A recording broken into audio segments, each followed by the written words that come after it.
All right, let's get started. So good evening, ladies and gentlemen. Thank you so much. I'm Matt Rains. I'm the principal at Holmes Elementary, and tonight I'll be giving you a very brief update of where we are for the return to school for our elementary education students. Couple things here. This is a new platform for me, so I'm enjoying the opportunity to use it, but I can't necessarily see the participants and who's in here. So I would ask that at any time you have any questions or concerns, please feel free to put them in the chat. Also, if you have any questions or concerns, please feel free to email me directly or call the main office, and we'll be more than happy to answer or clarify any questions that you may have. So for tonight, what we're going to do is we're going to give a very brief update and overview, and it kind of outlines what the district has already communicated. However, there will be some home-specific content information. So I'm going to start with the first section about what the district is doing as a whole, and then I will move to home-specific information after that, okay? So first off, everybody knows that for our hybrid students in A and B cohorts, and if you're an in-person student, you will be returning to school 5 days a week starting on Monday, April 26th. And please note that this does include our special classes. Our virtual learning academy, for those students that are virtual, please be aware that nothing's changing. Everything is continuing to stay the same with your ELA and your math teacher, and there is no change in the continuation for the VLA Academy. RTI services will be continuing for our students, and we will continue to pull those students out that qualify for RTI services. And our providers will work very closely with the students and the families to make sure you know what services your son or daughter is receiving. There was some brief changes to music and PE. They were approximately 12 feet apart for social distancing. Those requirements have changed depending on the activity. So our music and our phys ed teachers will be communicating those changes to our students. But please note that they have moved from 12 feet down to 6 feet depending on the activity. It's not really the forum for me to dive into the specifics. If you do this, it has to do this. But please note that they're changing to 6 feet for social distancing with masks, and our teachers will be communicating that to our students. Also, our teachers in those areas will be doing their best to make sure that all guidelines are adhered to. Technology. So this isn't really a reopening with our hybrid students coming back 5 days a week, but everybody should be aware that our technology is getting a little bit of an uplift, and it's awesome. It's great news. And I just want to briefly mention it while we're on here. If your child is in grades 3 or 4, they will be receiving a Chromebook on Wednesday, April 28th.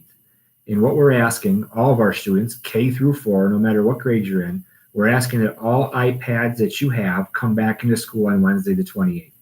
For our K through 2 students, those devices will be staying in the classroom for the students' individual use. Our 3 and 4 kids that bring in their iPads, they will be sent back down to our K1 kids to make sure we get our best to get to a one-to-one device in the district and in the building. But we'll ask our 3 and 4 kids to have Chromebooks that they will be bringing back and forth to school. So what you need to know in layman's terms, K1, 2 are going to have iPads in the classroom. They stay there. Grades 3, 4 are going to have Chromebooks that they'll be responsible for transporting to and from school. If you have any questions or concerns about the technology change, please reach out to your classroom teacher. They'll be able to give you any information that you need.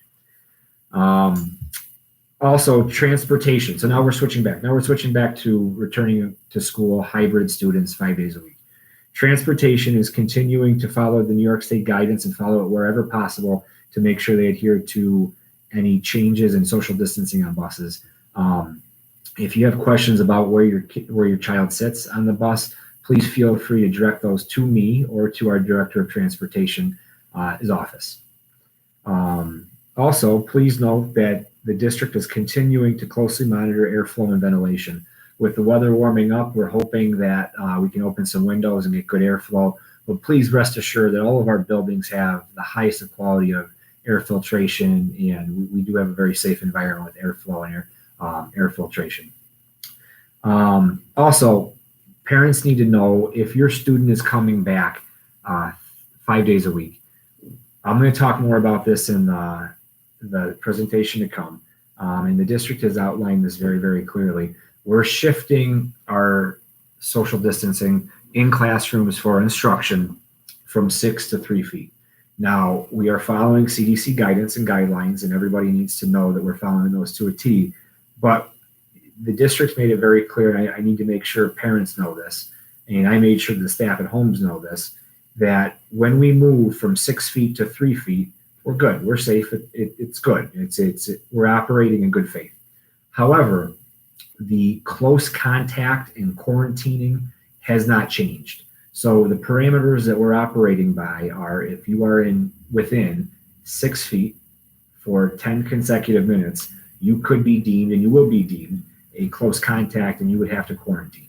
So the only reason I bring this up is parents need to know that if for some reason there is a positive case of COVID in your class and your student, their classroom are 3 feet apart, there is a possibility that your son or daughter could be quarantined. Now, this hasn't changed. It's been in effect since we started started bringing back kids, but the frequency may increase slightly because we are moving from 3 feet to 6 feet. If you have specific questions on that, I would encourage you to call me or come in and we can certainly have a conversation. I want to make sure everybody feels comfortable with that. But I also want to make it clear that the district's expectation is our parents and our families are clearly informed. So again, if you have questions or concerns about that, please let me know. Okay. Okay, so let's talk, and I'll talk more about barriers and seating in the moments to come, but let's start shifting to home specific information. So those were very generic, basic outlined communications coming from the district. So let's talk about content specific Holmes materials, okay? Our classroom teachers. So what you need to know is Holmes is unique. You've heard things from the district, certain messaging. Holmes, as you all know, is unique. We have the smallest population in the district, and we are able to do a couple things that other buildings can't just because of our low enrollment, okay? The magic number that we're going to say for Holmes Elementary is 12.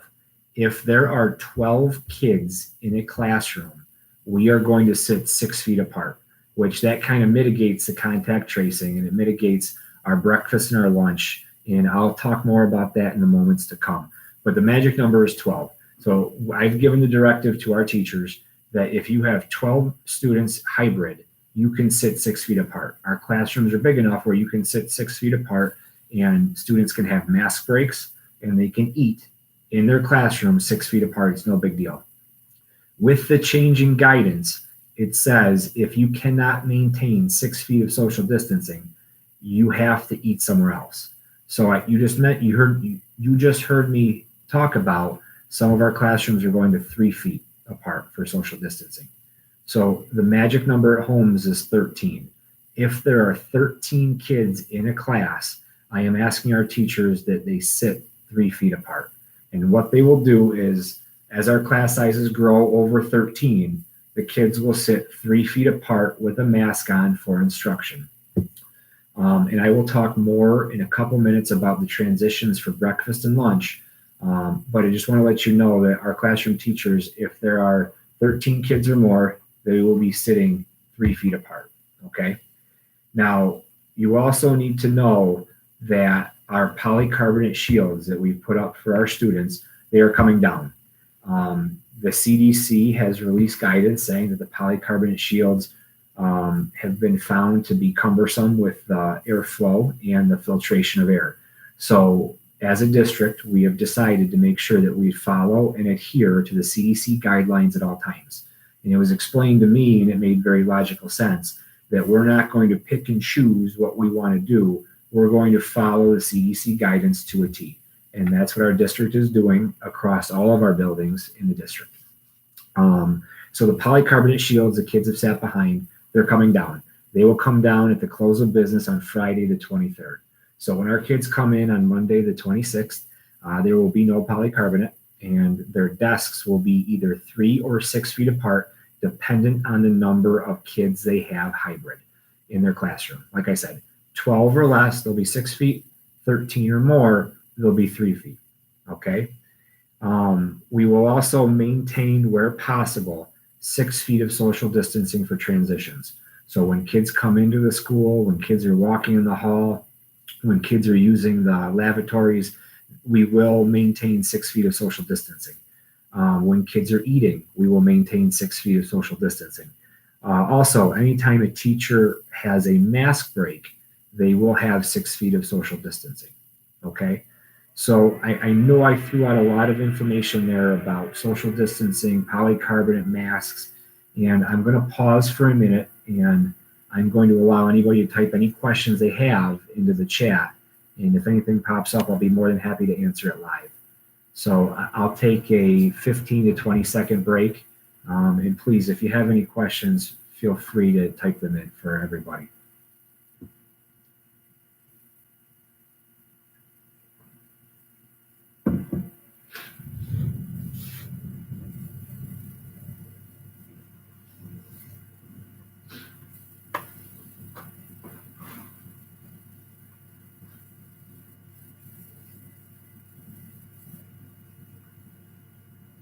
Okay.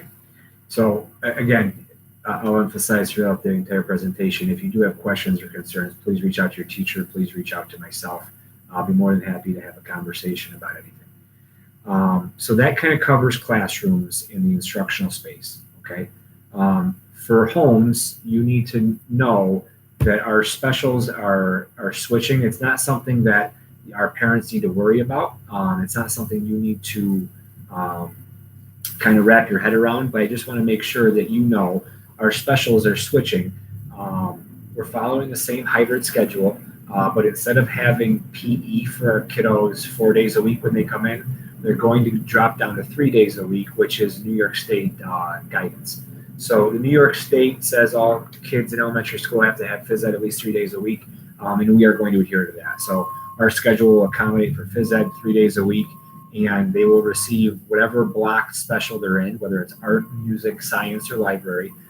They will receive that 4 days a week. So Monday, Tuesday, Thursday, Friday, they'll get art, music, library, or science.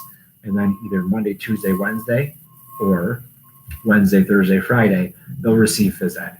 If you have any questions, please feel free to reach out to your classroom teachers about specials, okay?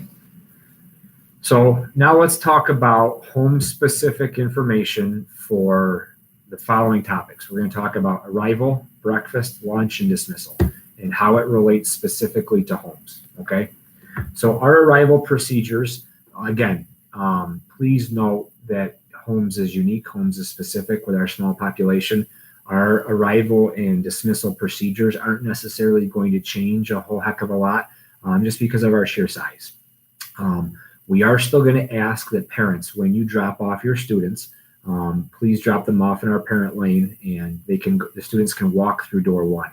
When you are dropping your children off, I would encourage all of our parents to please stay in your car. It helps get through the line, and I assure you we have personnel in the parking lot and on the sidewalk to ensure that your children walk safely into the building. If you elect to walk your child to door one, you can still do that. But we just respectfully ask that you always park in a parking spot, not the drive-through lane. So kids arriving through parent drop-off can still go through door one. We are now going to use door one and door 10 for our buses. In the past, we've just used door 10, but as a building, we've kind of looked at that and we've evaluated it, and we have determined that we can safely get students through both door one and door 10, and they both can walk through our thermal scanners at both doors. It's nothing that you need to worry about if you're putting your kiddo on a bus, but just please know that our building has evaluated our effectiveness, and we feel very confident that we can get all of our kids through door one and door 10 socially distant and safe. So here's a big ask for all parents, and we are going to do our best, and we're going to tell our teachers to continue to do this. We need to tell our students when they arrive to school, they have to go immediately to their homeroom, no matter what. And I'll tell you why in a second, okay? So please, when you're having conversations with your children at home, please encourage them as soon as they get in the building, they've got to hustle. They've got to get up to their classroom. They've got to see their teacher first thing, and the teacher will have more directions for them. But here's why. Breakfast is an issue for all of our elementary buildings across the district. We have a lot of kids that eat breakfast at a certain time. So what you need to understand is Kids cannot eat breakfast 3 feet apart. They have to be 6 feet apart.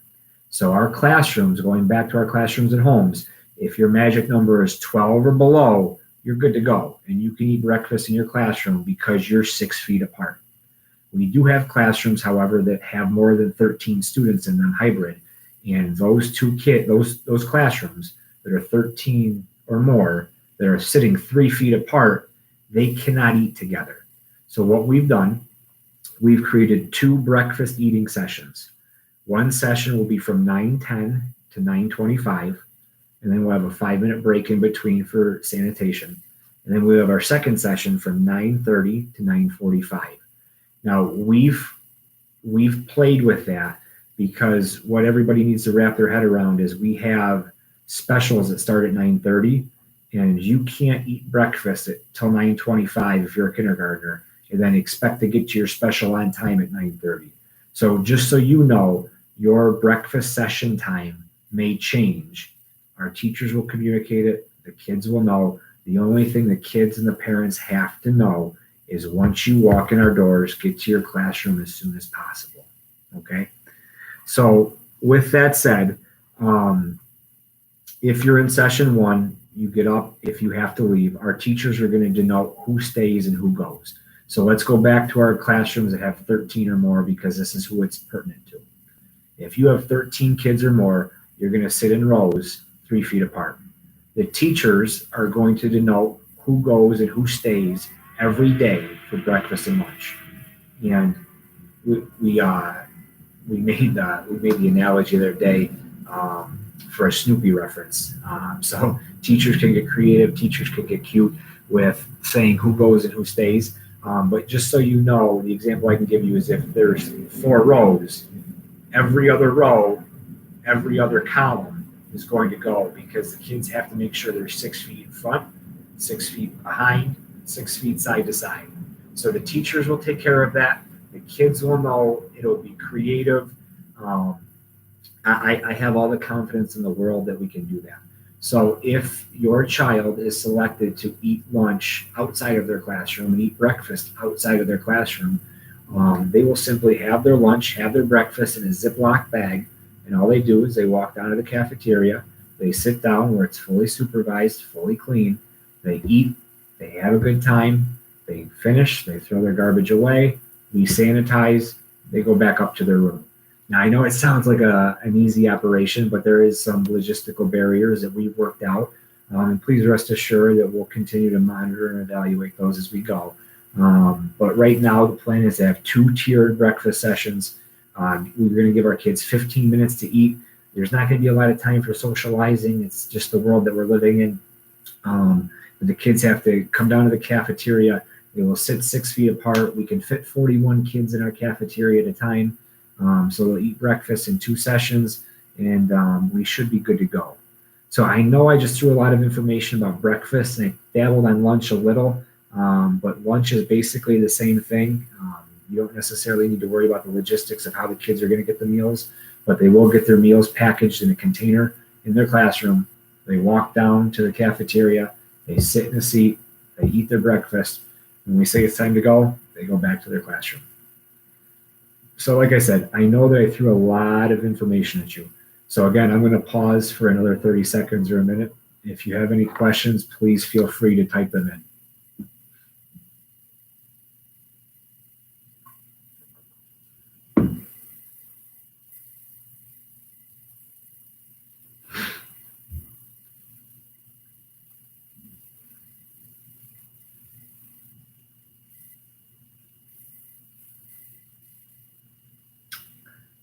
Okay. And then just so you know, our student dismissal, it's not necessarily changing. We've always staggered our departures. So when we release students, we release K1 and then 2, 3, 4. So we do have a staggered dismissal. Would it be better, Katie, would it be better for kids to eat at home before going to school? Absolutely, Katie. If you can do that, you're more than welcome to do that. I think that's a very good question. However, we do recognize the fact that breakfast is one of the most important meals of the day. We always have breakfast available for our kids. So please don't feel obligated to have that breakfast at home. But if you elect to have breakfast at home, you're more than welcome to do that. You're more than welcome to bring your child into school and drop them off from that 9 to 9:30 window. However, you do need to know, and you don't need to know, we need to know that if a kiddo comes in and they're in a 13 or more classroom, wherever they're assigned to go, they have to go. So the example I can give you, Katie, is if your son or daughter eats breakfast at home and they have to go to the cafeteria for breakfast, if they come into school, the teacher is still going to send them down there because we need to maintain the 6 feet of social distancing in the classroom. So they're more than welcome to do that. They can walk down there. They can bring a book. They can bring their device if they have it. But they're more than welcome to eat at home. We encourage it. However, we don't want to mandate it. We can't mandate it. We want to make sure our kids eat. And if they don't have the opportunity to eat because there's a rushed morning or anything like that, we'll always have a meal for them here at Holmes. So, Katie, I hope that answers your question. It's a great question. Thank you very much. So I'm sorry. It was a very good question. I just wanted to make sure I answered that. So dismissal, we're not really changing anything for dismissal. We've always had a staggered dismissal. We can certainly do that. However, we are acknowledging the fact that our parent pickup numbers are increasing. And with that, our parking lot is going to become a little more congested. And we do need to make sure that we get additional supervision out to the parking lot after school to make sure that we have that. So we will continue to monitor that. Please, as this rolls along, as this progresses with arrival, with transitions, with breakfast, with lunch, with anything that pops up, I will always encourage you to call and offer your input, your opinions. I'll be more than happy to listen to them because 9 times out of 10, our students, our parents, our teachers, when they see something, they see a problem, they are always very articulate with providing a solution or insight to start the conversation. So I'll encourage always to reach out to us if you see any issues. Okay. So that's all that I really have. Like I said, I've said this a couple of times. We're going to get through this. The openings, the reopening, 5 days a week, it's going to be good. We're bringing back A and B together. Our kids are safe. They're socially distant. We have the utmost confidence. And all I'll ask to the Holmes community to know is please have faith in the process because the district would not be making this decision if we had any second guesses. We're good. We're concrete. We're going to continue to monitor the situation, and we will reflect daily, and we will make changes when needed. Okay? So I will stay on. If you have any questions, please feel free to type them in. If not, like I said, please feel free to reach out to myself or your classroom teacher. But I want to sincerely thank you. I appreciate you taking the time tonight. And I want to say thank you and have a wonderful night. Another question came in. If my child rides the bus, will her bus times change? To the best of my knowledge, no. And any changes that are happening, I believe transportation has been calling to reach out. I will reach out to the director of transportation tomorrow to make sure that that's not the case. But to the best of my knowledge, any changes should have already been communicated through. So if you haven't heard, I'll tell you what, that's a great question. Let me reach out to the transportation department tomorrow and hopefully we can put some type of communication out, okay?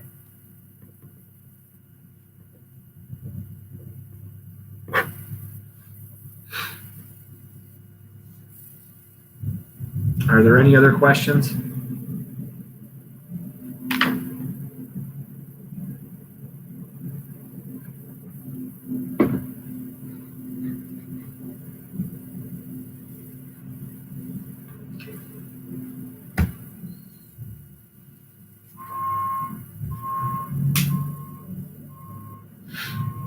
And I'll just wait one more minute in case anybody's typing any questions into the chat.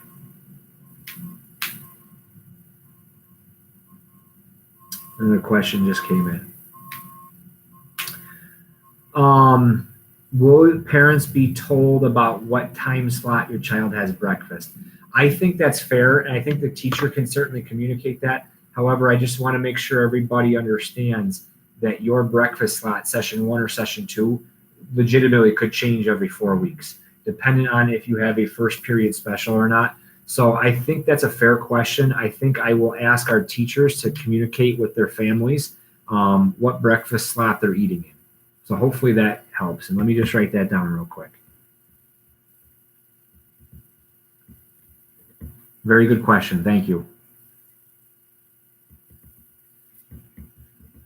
Other questions? Yes, will there be a problem with gym since there's more kids coming in? Corey, that's a very good question.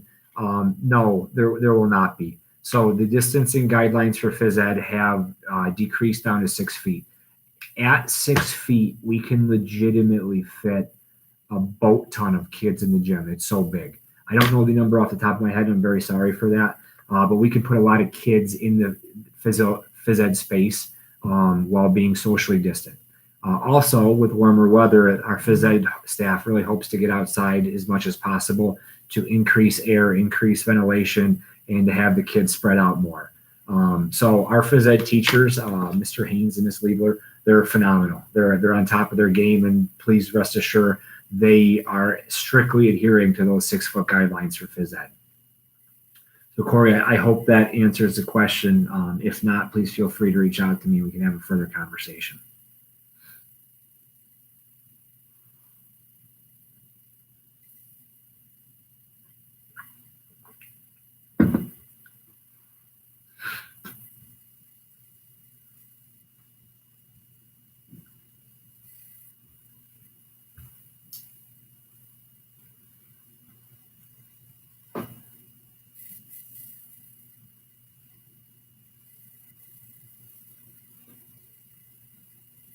Perfect. Oh, and also, Corey, while I think of it, really the only day that it's going to affect phys ed is on Wednesdays, because the example I can give you is if we have we'll just say 4 first grade classes, we're going to have 2 come on Monday, Tuesday, 2 come on Thursday, Friday, and then everybody comes on Wednesday.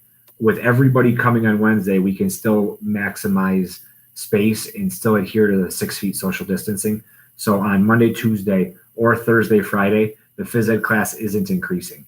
And the hope is to get outside as much as possible on Wednesday. But if we can't for inclement weather, they can stay inside, and 6 feet is still possible. So Corey, again, I'm sorry to add that late, but hopefully that clears it up.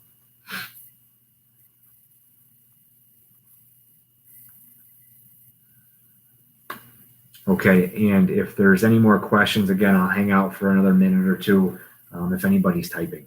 And if not, I thank you very much for joining us tonight, and I can't tell you how much I appreciate everything.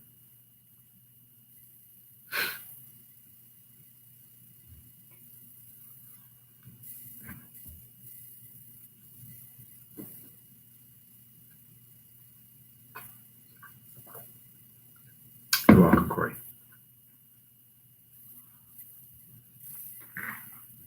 So the only thing that I can see is that there's 16 participants. So I will hang out until everybody closes their tab. Okay? All right. Have a wonderful night, everybody. Take care. Thank you again.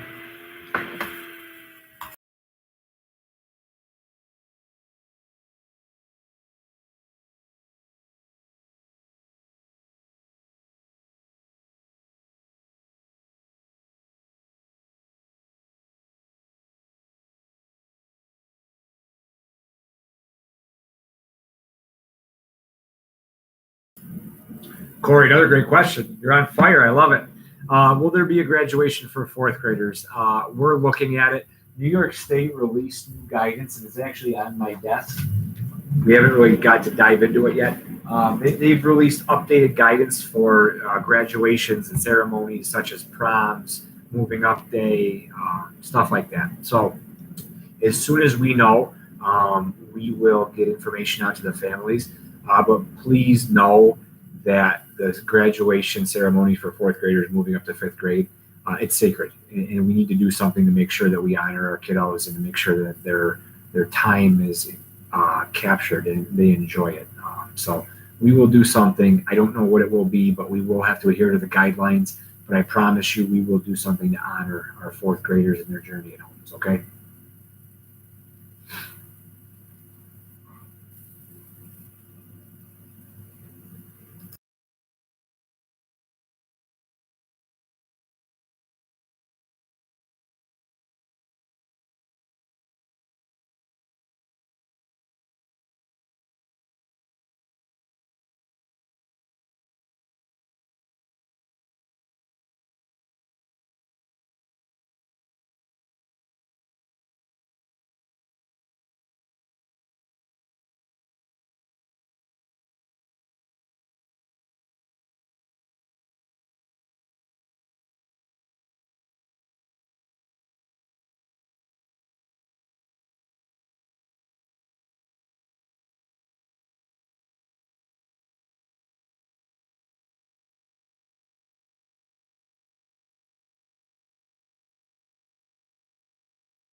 Melissa, thank you. I appreciate the kind words. I think the district has done a very good job, and the staff at Holmes has done a very good job as well. So, please note that it's not just one-sided. It is a dual-sided point with parents, and we also want to say thank you. We appreciate everything that all of our parents are doing, especially the wonderful questions and taking the time to attend this. So, thank you, and the kind words are greatly appreciated. It means a lot. Thank you.